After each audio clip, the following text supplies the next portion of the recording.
Mais déjà, nous, même si vous n'avez pas beaucoup de questions, ce sera l'occasion de revenir sur pas mal de points de la saison 1, parce que le but de ce live, et même de cette rediff, car toi, qui nous regardes après coup, au moins tu auras une rediffusion et on pourra répondre à tes questions que tu te poses sûrement dans ta tête. Parce qu'en fait, on a plein d'annonces à faire, plein de surprises qui vont arriver pendant ce live, et ça va être super chouette. On va revenir aussi sur la saison 1, vous expliquer un petit peu ce qu'on a prévu pour la suite et vous raconter quelques anecdotes aussi sur le parcours de cette saison. Je suis très contente d'être avec Thibaut et Cassandre parce que c'est des gens avec qui j'ai l'habitude de bosser, avec qui on a fait beaucoup de projets déjà et on sait que c'est une équipe qui fonctionne et on était là à l'origine du projet, donc c'est vraiment super. D'où est-ce que ça vient, ce nom déjà ? Est-ce que je critique le nom de notre propre projet ? Non, pas du tout. Mais pourquoi ? Parlons ergo. D'où est-ce que ça vient ? Les gens ont vu les RAF avant, le Rassemblement et Association études de formation en ergonomie. J'ai appris mon texte par cœur. On a fondé les études, l'échange transuniversitaire. On vous a accompagné pendant la première crise sanitaire, ou la deuxième, ou la troisième, je sais plus. Mais pendant une des crises sanitaires, on vous a accompagné. Et sur vos ressentis sur les terrains, etc. Et on a fait une deuxième édition, et suite à ça, on a lancé Parlons ergo. Pourquoi ? Comment ? Revenir un petit peu, effectivement, on avait pour ambition de faire un rassemblement de toutes les associations et de toutes les universités, de toutes les promos, etc., qui existent en ergonomie aujourd'hui, pour pouvoir créer des projets en commun et vraiment faire des choses dans l'émulation collective, etc. Voilà, c'était l'ambition des RAF, et les RAF, en fait, fonctionnent en réseau et surtout en mode projet, c'est-à-dire que les RAF, en fait, c'est pas vraiment une entité en soi, on va dire, c'est plus une plateforme sur laquelle vous allez pouvoir lancer des projets en tant qu'étudiant ou jeune diplômé. Et donc, c'est pour ça qu'on a eu effectivement donc, les études, échanges transuniversitaires en 2020 et 2021. On n'en a malheureusement pas fait en 2022 parce que Parlons ergo nous prend beaucoup de temps, mais c'est des choses sur lesquelles il faut aussi qu'on discute avec d'autres étudiants et jeunes diplômés. Et donc, on a lancé Parlons ergo, qui est un projet complètement différent, qui utilise un média complètement différent, qui est le média du podcast, et qui est parti à la base d'une blague qu'on avait fait entre nous. Et je vais laisser Thibaut expliquer cette blague, parce que c'est de sa faute, j'ai envie de dire. On aimait tous les podcasts, je crois, et puis ça nous faisait un peu rêver de se dire, mais est-ce qu'on serait capable de monter des podcasts, surtout qu'on était en pleine période de fin de crise sanitaire, donc tout en mode télétravail, tout ce qui était les Zooms et compagnie, et donc c'était compliqué, et on s'est dit mais ce serait carrément dingue de retrouver du présentiel et d'avoir autour d'une table et autour juste avec la voix, de pouvoir échanger avec des professionnels de l'ergonomie. On voulait aussi changer de proposition, d'aller sur un autre champ pour permettre aux gens de continuer cette diffusion du savoir, de continuer cet élan là, et on s'est dit mais pourquoi pas passer par le podcast. Je sais pas si Océane du fond de son lit, parce que Océane devait être là à la base, elle était sur la photo, mais elle est pas là parce qu'elle est Covid-dead, elle est juste Covidée. Elle est à l'origine de la blague aussi. Et c'est vrai qu'elle est là aussi, mais elle a participé à cette blague.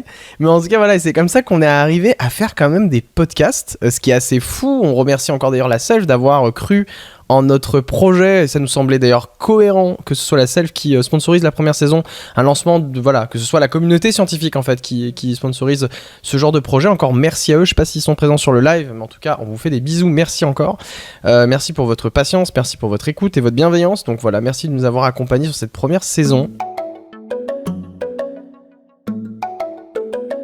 Ambitieux d'avoir François Guérin, aussi un truc un peu fou, on pensait pas l'avoir, et on l'a eu en plus à l'IETL, en plus à la maison si je peux dire. Donc est-ce que tu pourrais revenir un petit peu, puis je compléterai s'il y a des choses à rajouter. Oui, alors merci de la question. Effectivement, c'est intéressant de reprendre du dernier épisode parce que c'est celui qui est le plus fraîchement enregistré. Pour la petite anecdote, effectivement, on a eu beaucoup de chance d'avoir François Guérin et ça s'est fait très rapidement. On l'a contacté, je crois, un lundi, quelque chose comme ça, et il nous a répondu dans la foulée ou au plus tard, le lendemain, je crois. Hein. Il nous a répondu le lendemain et on faisait une visio le mercredi pour lui expliqué un peu le projet et ce dont on voulait discuter pendant l'épisode. Il nous a dit c'est parti. Et voilà, une semaine plus tard, on faisait l'enregistrement. Quelque chose comme ça. Ça a été hyper rapide. Parce que déjà on était préparés, donc c'était très, très intéressant. Et surtout, alors pour répondre à la question, on n'a pas eu l'ambition de faire rentrer toute sa vie en 1 heure de podcast parce que on s'est basé sur un travail de la SELF qui avait déjà été fait, une interview qui avait été réalisée et qui est passionnante, donc n'hésitez pas à aller la voir si vous le souhaitez. Et du coup, en fait, voilà, elle reprenait vraiment ses premiers pas dans l'ergonomie, ses premiers pas dans le domaine, sa vie aussi à l'ANACT, etc. Donc nous, on voulait pas faire la même chose, on voulait pas tout reprendre parce que c'était pas l'ambition de cet épisode. On voulait vraiment l'ancrer aussi dans le temps présent, ce qui s'était passé dans le monde, on va dire, depuis quelques années, la communauté effectivement, et aussi du coup le nouveau livre qui était sorti et qui avait été coécrit avec différents auteurs. Je ne les citerai pas tous parce que je ne connais pas tous de mémoire. Mais en tout cas, une équipe similaire à comprendre le travail pour le transformer. Mais d'ailleurs, c'est vrai que moi, je sais pas si tu te rappelles, Eva, quand même, et dans l'épisode, je sais pas si vous l'avez ressenti, si vous l'avez écouté, mais il y a une désinvolture incroyable de François Guérin, mais il y a une pas une désinvolture, mais il était dans un flex total. Il était relax à fond, et ce qui était assez ouf, c'est qu'il prenait de façon faussement désinvolte en fait les questions qu'on lui donnait, et il avait un regard vraiment pertinent. Surtout, c'est vrai que ça a été une petite claque à chaque fois ses réponses. C'est vrai que moi j'étais pas mal déstabilisé par ses réponses, etc. C'était hyper intéressant, et même lui, il me semble, nous a dit qu'il avait été un peu mis en difficulté par l'exercice, parce qu'il était, même lui était en mode, on m'interroge rarement, en fait on va rarement prendre des moments de ma vie très très précis et aller mais pas me challenger, parce que le but n'était pas de le mettre en difficulté, mais finalement de réactualiser son regard au vu de son expérience passée, finalement ce qu'il fait déjà avec ses collègues au travers des écrits, et là de l'avoir en podcast, pour lui c'était nouveau, et il était quand même assez il était pas à l'aise. C'est peut-être pour ça ce son un peu désinvolte, en mode peut-être un peu défensif, mais ça s'est très bien passé, c'était un très bon moment, on a passé tous un bon moment, mais c'est vrai que c'était intéressant de voir aussi François Guérin qui était pas à l'aise du tout au début, qui était en mode oui bon, etc. Mais c'était un excellent épisode en tout cas. Le développement durable, oui, où ça a parlé de chèvres et d'abeilles à Paris 8. Et c'est dommage qu'on n'ait pas Océane à ce moment-là, parce qu'elle pourrait nous expliquer. Un épisode qui a été long, il me semble, à roder lui aussi. Il y avait qui donc sur ce épisode? Eva, t'étais dessus avec Antoine. Est-ce que t'étais dans la prépa de j'étais dans la prépa, ouais. Est-ce que t'as quelque chose à dire sur la prépa de cet épisode, peut-être dans un premier temps? Non, mais oui, en fait, on a eu un peu de mal à trouver l'invité. Parce qu'on était parti sur d'autres invités à la base, et puis finalement c'était pas possible tout de suite, donc du coup voilà, on est reparti avec Bourmeau, donc et voilà, il a été très réactif. Après plusieurs fois où la date d'enregistrement a été reculée, on a fini par réussir, et en fait ça s'est très bien passé. Vraiment, il a donné plein d'exemples. Moi, je sais que mon cousin, il m'avait dit que il avait bien aimé l'exemple sur les chèvres. Les chèvres ou les moutons? C'était pas les... C'est des chèvres, non, c'est les moutons. C'est les moutons. Les moutons de Paris, c'est pas les chèvres de Paris. Non, c'est les moutons. Aussi. Ouais, et les abeilles, ça, ouais, les abeilles. Non, c'était les moutons, voilà. Non, c'était très parlant. Je sais pas si ça vous a parlé à vous, mais en tout cas, effectivement, on a eu des bons retours quand même sur cet épisode. Alors moi, je voudrais juste compléter sur l'épisode en lui-même, parce que ça n'a rien à voir avec la préparation de cet épisode n'a rien eu à voir avec la préparation des autres épisodes, parce qu'il faut savoir que l'objectif de l'épisode, qui est intitulé aujourd'hui Ergonomie et développement durable à l'interrogation, en interrogation en tout cas, c'est l'objectif en fait de cet épisode, c'est vraiment de faire une introduction sur les liens entre ergonomie et développement durable. Et en fait, on a préparé l'épisode en essayant de nous se créer une connaissance très diverses sur le développement durable et sur les liens effectivement avec l'ergonomie. Mais en fait, on a totalement laissé la main à Gaëtan Bourmeau pour qu'il développe tous les exemples qu'il voulait développer. Nous, on n'avait aucune visibilité à l'avance sur les exemples qu'il allait donner. On s'était bien entendu sur les axes et les grandes questions qu'on voulait quand même développer dans l'épisode.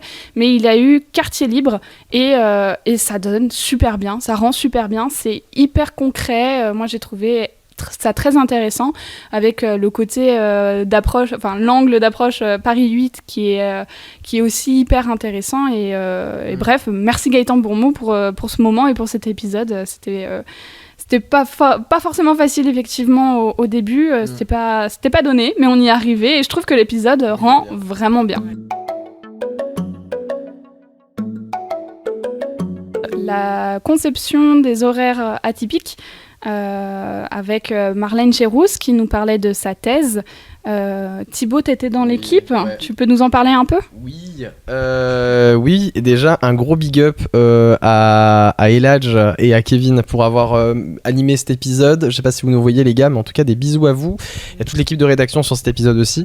Épisode frais, épisode dur parce que on sortait de l'épisode d'Utopie concrète, on en parlera tout à l'heure, donc on est passé d'une HDR à une thèse, donc autant dire qu'on est un peu maso au niveau lecture. Mais en tout cas c'était hyper intéressant. En effet, comme Kevin l'a très bien dit en début d'épisode, ou non, en fin d'épisode, il le dit et il a raison. La thèse est extrêmement claire. On vous invite à aller la lire. De toute façon, elle est en description de l'épisode. Donc, hyper intéressant. En plus, le secteur hospitalier, moi, c'est un secteur qui, je trouve hyper intéressant, qui en plus, hélas, est en proie à beaucoup de tensions depuis plusieurs années maintenant. Et donc, c'est hyper intéressant de revenir sur ces tensions aussi par la question des horaires, qui est au centre du travail, de toute façon, la question de l'horaire. Donc, hyper intéressant. Et puis aussi d'avoir quelqu'un qui, finalement, qui est très peu, qui vient de rentrer dans le circuit de la recherche, de l'ergonomie, etc. Donc là, on n'avait pas un professeur, on n'avait pas un ergonome, si je puis dire, de renommée, avec une renommée, etc. Là, on avait une personne, une thésarde qui a porté son projet pendant entre 3 et 5 ans, je sais plus, mais en tout cas, voilà, qui avait bûché comme pas possible et qui a accouché d'un travail extrêmement mature et extrêmement fin. Et c'est pour ça que ça a été un véritable plaisir, un vrai sans frais de l'avoir, en tout cas, un vent fraîcheur, pardon, je voulais dire, de l'avoir sur les podcasts. Et donc, ouais, c'était super bien. Et elle était, depuis Montréal ou Québec ? Je vais pas dire de bêtises. Montréal. Je crois qu'elle était depuis Montréal. Je veux pas, amis transatlantiques, je veux pas vous vexer. Mais en tout cas, non, parce qu'il y en a qui nous écoutent de là-bas. Mais en tout cas, voilà. Mais je crois que c'était depuis le Québec. Mais en tout cas, voilà, c'était excellent. C'était trop intéressant d'avoir un épisode semi distanciel parce que l'équipe était présente à l'IETL, merci. Et elle était donc à son bureau et elle avait très peur. Je me souviens, elle avait très très peur d'enregistrer. Première fois qu'elle enregistrait un podcast, elle avait très très peur et ça s'est super. Mais comme d'hab en fait, super bien passé. Puis voilà. On arrive à l'épisode, la masterclass, l'épisode le plus long de Parlons Ergo, parce que voilà, on aime Cassandre faire durer le plaisir. Et donc, on est resté un peu long. Et puis, on est Valérie Poyot aussi. Donc, Valérie Poyot qui parle beaucoup, qu'on adore, mais qui parle beaucoup. Et vu qu'on parle nous aussi beaucoup, c'est long. Donc voilà. Donc, est-ce que Cassandre, tu peux revenir sur cet épisode de l'utopie concrète ? Pourquoi on allait là-bas, en fait ? Pourquoi on allait chercher Valérie Poyot sur l'utopie concrète ? Est-ce que tu te rappelles ? Écoute, non, je me souviens pas vraiment pourquoi. C'est quelqu'un qui l'avait proposé, qui avait émis des idées. Oui, parce qu'il faut savoir que. Ouais, c'est toi qui a émis l'idée. Alors. Non, mais t'étais emballée par le projet aussi. Ah oui, bien sûr. Bien sûr, oui, que j'étais emballée. C'est sûr, parce que c'est vrai que c'est intriguant, l'utopie concrète. On se demande, mais qu'est-ce qu'il y a derrière ? Voilà, c'est vrai que il y avait beaucoup de choses à dire et c'est pour ça aussi que du coup ça a duré longtemps et c'était tellement intéressant qu'en fait on n'arrivait pas trop à s'arrêter et on avait envie de c'est vrai, je me suis un peu emballée. J'ai parlé de mon terrain. Non, mais parce que voilà, ça faisait sens pour moi, tout ce qu'elle disait. Et vraiment, c'était vraiment top comme épisode. On était vraiment dedans à fond. Et voilà, non, franchement, super bon souvenir. Après, oui, effectivement, ça reste un peu long. Mais bon, ouais, mais c'était sympa.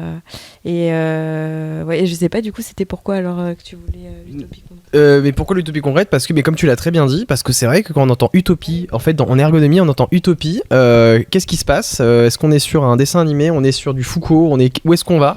Non, mais vraiment, avec le terme d'utopie, on peut aller n'importe où. Et c'est vrai que Valérie Poyot redonne un peu d'espoir. Je me rappelle, pendant sa soutenance, c'était Pascal Béguin qui l'avait vraiment félicité sur en effet cette notion d'espoir. Et il avait raison. Il y a une vraie dimension de l'espoir. Et dans ce monde un peu pessimiste et un peu dur, il y a une vraie critique de la société, une vraie critique actuelle que fait Valérie dans son HDR, qu'on vous invite encore une fois à lire si vous avez 200 pages à consacrer, mais non, si ce n'est plus. Sinon vous écoutez l'épisode. Mais oui, vous écoutez l'épisode, mais oui. C'est fait pour ça. Mais oui, c'est vrai. Mais oui. Et oui. D'ailleurs, Valérie, donc tu peux conseiller d'écouter ce podcast au lieu de le lire à tes étudiants, étudiantes, voilà.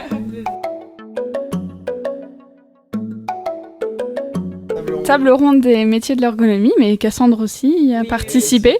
Pareil, ça a été d'une facilité avec les invités. Sachant que c'était une table ronde, donc 3 invités, on a fait en sorte d'avoir des invités qui se connaissaient parce que c'était notre première table ronde et c'est aussi une première expérience pour nous, donc il fallait quelque chose sur lequel on se sente à l'aise. Donc 3 invités qui se connaissent, c'était beaucoup plus facile. Donc Benoît Langlois, Benoît Zittel et Virginie Rascle, qui ont aussi été hyper réactifs pour caler l'enregistrement. De mémoire, on avait mis 2 ou 3 semaines, pas beaucoup plus, donc sachant que c'est des personnes à qui on s'adresse, qui ont un emploi du temps quand même bien chargé, ouais. C'est peu de le dire. Voilà, ça s'est fait hyper rapidement. Ils étaient à fond sur le projet. Benoît Zittel continue à nous envoyer des messages. Merci à lui et merci de toujours nous soutenir parce que c'est super cool d'avoir des personnes qu'on a invitées qui continuent à nous écouter, qui continuent à nous faire des retours. Sur les sujets évoqués, effectivement, on a voulu aller sur les 3 côtés du métier de l'ergonomie qu'on connaît le plus, consultant, ergonome en interne, ergonome en SST, mais avec effectivement ce twist sur ce dont ils ont déjà parlé dans plusieurs congrès de la SELF, qui était la synergie des praticiens, et le fait qu'effectivement, c'est pas 3 domaines, enfin pas 3 métiers qui s'opposent, mais justement qui viennent s'aider les uns les autres et qui peuvent venir en synergie. Cassandre, des choses à préciser peut-être ? Je pense que cet épisode, il servira à pas mal d'étudiants pour savoir vers quoi ils veulent se tourner une fois devenus ergonomes. Parce que c'est vrai que c'est assez vaste. Hein. Donc non, très bon épisode.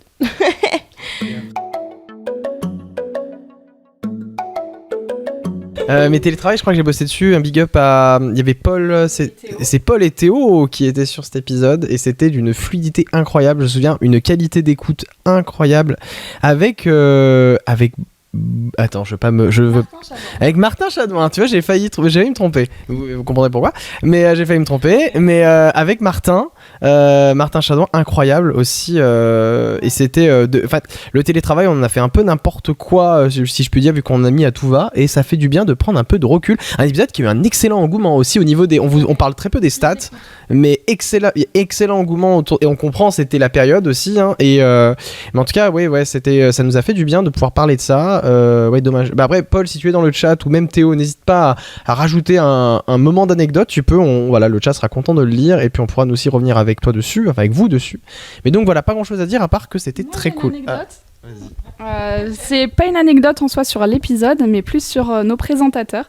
Alors il faut savoir qu'on vous a fait choisir quel était le 2e épisode que vous vouliez voir parmi l'épisode donc de Valérie sur l'utopie concrète, l'épisode de la table ronde et l'épisode télétravail. C'est vous qui avez choisi que le télétravail en épisode 2, on comprend tout à fait pourquoi, comme l'a si bien dit Thibaut, c'était d'actualité. Mais sachez que c'était l'épisode qui avait été enregistré le plus tard pour la peine, en fait, Théo nous a rejoint bien après le lancement du projet et aujourd'hui hyper actif dans l'équipe et on le remercie. Merci beaucoup Théo d'être avec nous. Mais du coup, il nous a rejoint bien après et donc c'est l'épisode qui avait été enregistré le plus tard que vous avez choisi en premier. Donc ça nous a fait rigoler quand on a vu ça et vous avez très bien choisi parce qu'effectivement Martin Chadouin était passionnant dans cet épisode et vraiment pris un angle d'attaque qui était inspirant, j'ai envie de dire.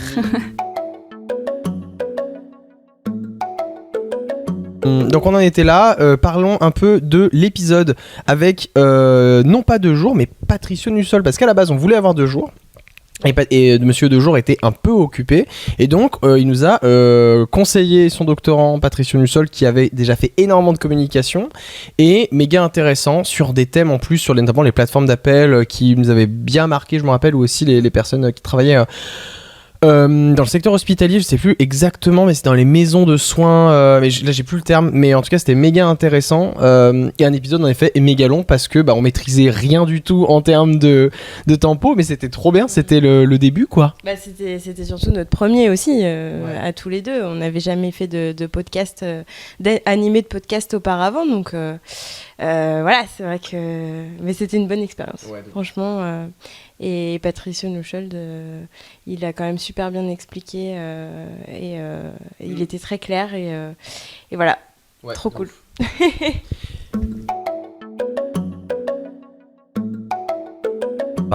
Est-ce qu'on passerait pas aux annonces avant qu'on se quitte quand même? On commence par laquelle, Eva? Déjà, on remercie encore une fois la Self de leur soutien pour la saison 1. C'est grâce à eux qu'on a pu se financer le micro avec lequel je suis en train de parler, qu'on peut aussi financer cette FAQ pour être très honnête, qu'on peut financer plein de choses et que la saison 1 a été possible en fait, tout simplement. Merci à eux, la Société d'ergonomie de langue française, merci.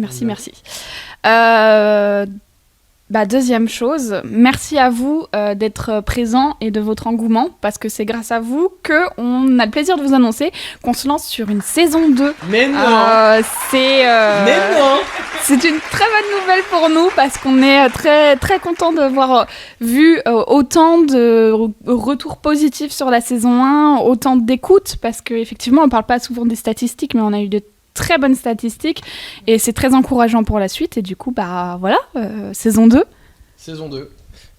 Oui, saison 2. Est-ce qu'on a attendu longtemps avant de la lancer, nous, en interne? Pas du tout. Est-ce qu'on a recruté... Alors ça, oui, on l'avait vite fait teaser. Est-ce qu'il y aura des nouveaux présentateurs et présentatrices? Oui, vous allez avoir des nouvelles voix pour cette deuxième saison, des nouvelles personnes qui nous ont rejoints, qui ont... l'équipe Paris s'agrandit au sein de Parlons Peu, Parlons Ergo. Lyon à l'aide, on vous attend. Le reste de la France. Voilà. Non, il y a toujours cette bataille Lyon-Paris. Mais non, mais en plus débile. Mais en tout cas, non. Il y a plein de gens qui nous rejoignent au micro pour la saison 2. Très, très cool. Le deuxième. Le deuxième. On peut teaser le deuxième, c'est vrai. Ce deuxième épisode, il est rendu possible par notre partenaire de toute la saison 2.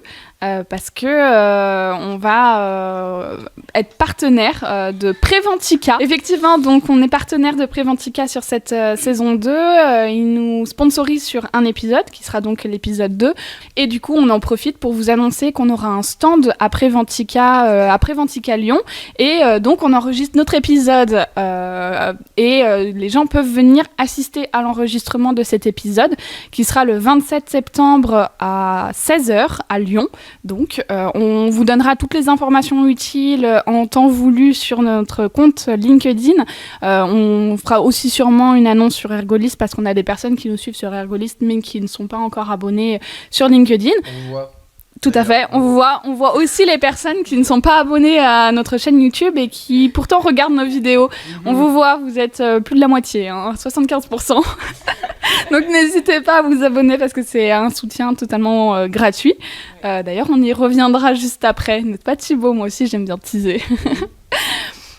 Donc, deuxième épisode qui sera effectivement sur la question des exosquelettes. On ne va pas en dire plus, parce que il faut quand même vous garder aussi de la surprise pour la suite. Mais donc, merci à Préventica d'être partenaire de cette saison 2 et de nous laisser la chance de réaliser cet épisode dans leur salon et avec du public qui va pouvoir y assister. Ça, c'est une super opportunité et on est hyper content de pouvoir le faire. Non, oui, et du coup, on avait une troisième annonce à vous faire. Donc la dernière, et après, on vous laissera. C'est qu'en fait, pour la saison 2, on va lancer un Patreon. Donc, je sais pas si ça se dit comme ça, un Patreon. Ouais, bon, l'accent anglais ou pas, quoi. Voilà, un financement participatif, donc, pour nous soutenir, nous aider, pour qu'on puisse continuer à faire des épisodes, à faire, pourquoi pas, une saison 3. Donc, voilà. Ce serait vraiment super que vous nous aidiez, en fait, tout simplement. Ouais. Et peut-être aussi rajouter un tout petit point sur la question de pourquoi lancer un Patreon alors qu'on a Préventica qui est en partenaire, alors sponsor d'un épisode et partenaire de saison, pas comme la Self qui a été sponsor de toute la saison. C'est différent, c'est pas on n'est pas sur les mêmes contrats. Là en revanche, c'est pour ça qu'on ouvre le Patreon, c'est aussi que vu que vous êtes quand même, vous êtes au rendez-vous, vous êtes beaucoup à être là, on espère, on verra. Après, si vous ne voulez pas, il n'y a pas de souci, on comprend. Le but étant que les gens en fait nous que vous puissiez nous soutenir pour qu'on soit le plus indépendant possible sur le plan éditorial et qu'on dépende le moins possible des sponsors externes. Non pas qu'on les aime pas, non pas on vit d'excellentes collabs, on essaye d'ailleurs de bâtir encore des nouvelles collaborations pour cette saison 2, plein de collabs d'ailleurs qui on espère vont fonctionner pour cette saison 2, il n'y aura pas qu'un seul, mais vraiment pas mal de choses, ça va être sympa, et donc je suis en train de me perdre dans mon discours, mais de ça pour dire que de quoi, mais en tout cas la neutralité, le maximum de neutralité, on a besoin de vous. Si vous ne pouvez pas donner, ne donnez pas, mais au moins partagez au moins le Patreon autour de vous. Si vous avez les moyens, n'hésitez pas, il y a pour toutes les bourses, si je puis dire. Ça va de 1 euro le prix d'un café, et encore non, le café aujourd'hui c'est beaucoup plus cher, j'ai l'impression, mais en tout cas le prix du même pas, le prix d'un, bon bref, ça part de 1 euro jusqu'à beaucoup plus, et en tout cas voilà, si vous pouvez donner, si vous ne pouvez pas, ne donnez pas. L'important c'est que voir si ça prend tant mieux, si ça prend pas tant pis, l'important c'est de me donner une aide financière supplémentaire pour permettre de continuer. Nous, les podcasts resteront gratuits, le but c'est ça, c'est de vous les laisser gratuits à disposition, que ce soit un outil, ce que vous voulez en faire, un pédagogique, ludique, que sais-je, que dis-je. Mais donc voilà, je me perds, on est fatigué, il fait chaud. Eva. Je complète sur 2 choses. La première, c'est effectivement, il y a ce côté indépendant financièrement, parce que c'est une chose, et c'est une réalité. On va pas dire le contraire. Mais il y a aussi surtout du temps. Il faut savoir qu'on est tous bénévoles dans l'équipe, on fait tout ça bénévolement et avec beaucoup de plaisir, mais bénévolement, et que ça prend beaucoup de temps. Et la recherche d'un sponsor, mine de rien, je l'avais mis en commentaire sur LinkedIn et c'est la vérité, la recherche d'un sponsor peut prendre autant de temps, voire plus de temps que l'enregistrement, la préparation et le montage des épisodes de toute une saison. Donc ça veut dire beaucoup de temps.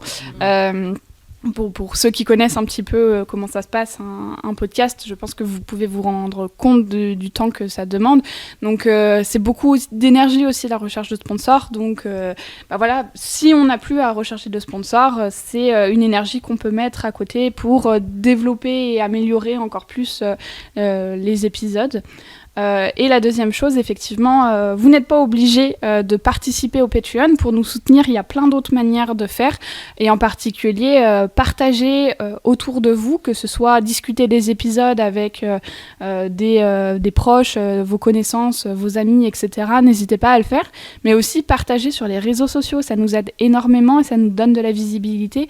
Mine de rien, partager un post LinkedIn, envoyer le lien de la vidéo YouTube, nous mettre des commentaires, liker, nous faire tous vos feedbacks, en fait, c'est autant de soutien que de donner 50 € pour Parlons peu, parlons ergo. Ça nous aide énormément, donc merci à ceux qui prennent le temps de le faire. Oui, voilà. Pour conclure, peut-être Thibaut ? Non mais en vrai, juste pour dire que non vraiment, mais on a la chance que vous nous suiviez. Merci à l'équipe com, merci Eva, merci Cassandre, merci tout le monde derrière l'équipe com de pousser le podcast comme pas possible. On a une DA de dingue. Non mais il y a des choses qui vont changer pour la saison 2. Merci de nous suivre de nous avoir suivis pour cette première saison. On va prendre un peu de vacances, c'est faux. On va enregistrer pendant l'été.